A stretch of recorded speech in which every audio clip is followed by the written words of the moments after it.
National Defense Evening began with a concert by the United States Navy Band, while President General Yoakum received the Society's special guests. I want to encourage people to join and to stay involved, because organizations like the DAR are what made America what it is today and all that it should be tomorrow. Well, I think like a lot of other groups, the DAR has always been there in terms of providing support for all of us veteran patients. In fact, when I got back from Vietnam to the VA in Atlanta, Georgia, that was one of the first groups that I had the opportunity to interact with, and there are quite a few of them here that are still there. And anytime they put time into helping the guys in the hospital, that's going to help them get back into society a lot faster. So the DAR is known for that, and I hope they're around for as long as mankind's around. Well, I think, as I said to the ladies in the opening night, I think the biggest error that the Sons of the American Revolution made in their first 100 years was not including the daughters in from the very beginning. They have done a really fantastic job of showing growth and service to America. We congratulate them. We celebrated our 100-year anniversary last year in 1989, and we're just delighted to be able to participate in this ceremony and in this prologue to their centennial, which comes up in October.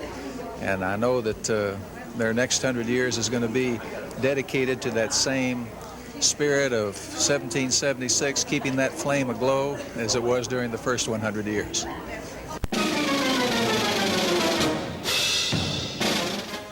Also on the program for the evening was the presentation of the 1990 Dr. Anita Newcomb McGee Award to Lieutenant Colonel Bonnie L. Jennings, the 1990 Outstanding Veteran Patient Award to Johnny Thomas Clack, the 1990 Outstanding Youth Volunteer Award to Alice Allerton Barnes, and the 1990 Outstanding VA/VS DAR Member Award to Marion H. Baker. As the evening came to a close, the Congress heard nominations for national office. In the busy hallways, attendees took time to reflect on their participation in the Continental Congress. Well, I also represent a fundraiser that the junior membership has sponsored called Innisbrook Gift Wraps, and this enables the chapters to raise money to support the schools and the wonderful scholarships that they do. And I've just enjoyed the whole week. Congress is always interesting. You always meet friends you've only seen the year before. You make new friends. You learn a great deal. It's a very not only interesting, exhilarating experience. But I'm particularly interested in the resolutions. And we have a reaffirmation on the Panama Canal, the canal treaties. And they're coming up this afternoon at 2 o'clock. I've attended 50 Congresses, and I guess that I'm one of the ones that can tell you where we went to during World War II. We were not in Washington. We were on the boardwalk in Atlantic City, New York the next year, Chicago the next year, and Cincinnati the fourth year. The roving Continental Congress. Right. just to be with the other daughters is just a tremendous boost in your spirit. Following a long day of business meetings, the Thursday evening session featured the presentation of newly elected national officers. 6 honorary presidents general shared their insights and memorable moments with the Congress. It is a pleasure for me to recall the wonderful cooperation of all the daughters of the American Revolution while I was President General. I would like to express to them and others my deepest appreciation and gratitude for their wonderful help to me. Each sparkling moment of those 3 years was exciting, challenging, and rewarding. At the close of this exciting and fruitful administration, the records show that the DAR newspaper publicity totaled over 2,600,000 column inches, as well as a net gain in membership of 4,707 members. That was the beginning of the upward trend that peaked in 1984 with approximately 211,000 members enrolled. The highlights for me of DAR is pride in what we do and the things we accomplish, the joy of knowing the friends I have made, and the satisfaction of working for a society in which I truly believe. With the dedication and energy of over 210,000 members, the lasting record of the Shelby administration is a net increase in membership, a net increase in the current fund without benefit of an increase in dues. Working together harmoniously, we were productive in preserving the legacy.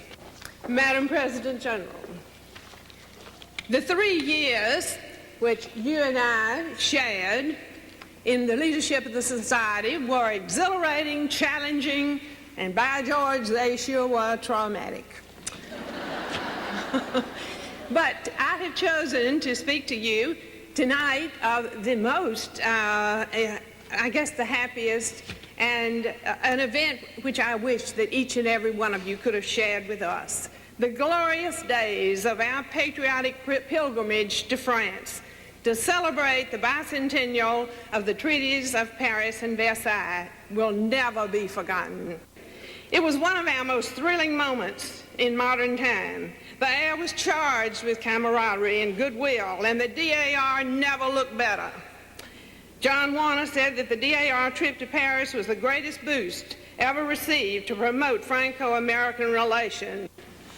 Life is a gift from God. I have been given life and given so much, so many blessings. And one of my blessings, the opportunity to serve as a DAR member and to have friends in every state and overseas too. But the greatest thrill and joy in my DAR life comes from you, the members. I've told you time and time again, you light up my life. Someone said, is it hard going back to be one of the ranks? I said, no, because I never left the ranks. I am just a member the same as you are, and I always will be. We the people. And I thank God for all of my blessings and for my DAR friends and my DAR work. Let me tell you, may the music of laughter, the warmth of friendship, and the spirit of love be with you always.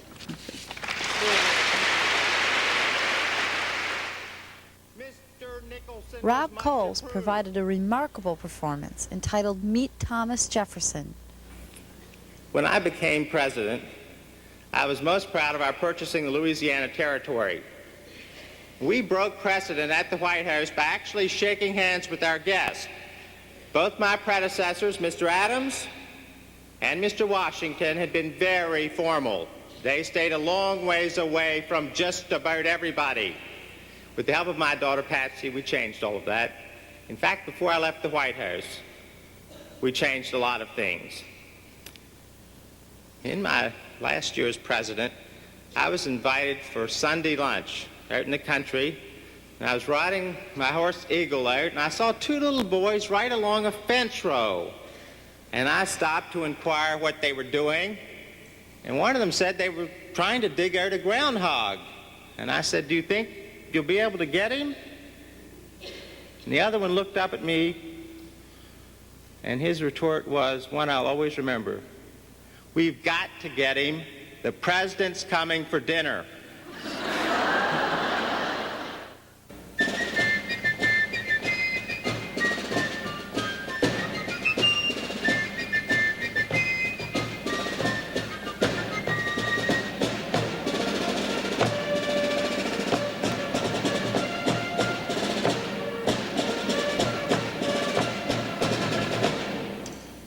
Ladies and gentlemen, the Old Guard Fife and Drum Corps.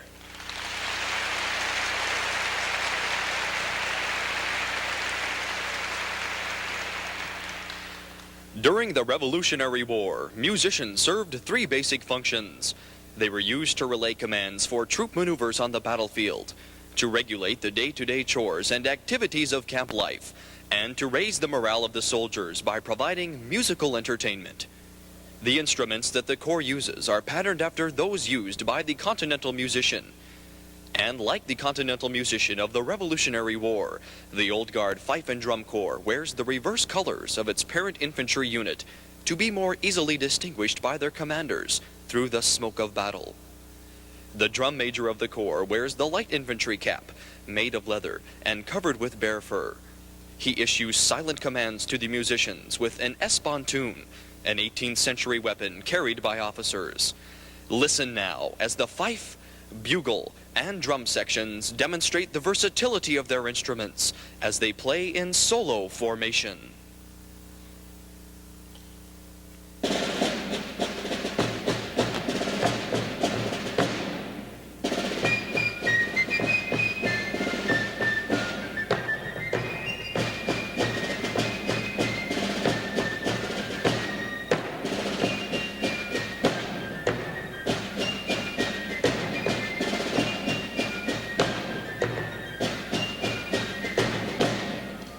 Friday morning brought an end to the 99th Continental Congress, an end to a long, busy week for everyone, and the beginning of a new year for the National Society, Daughters of the American Revolution.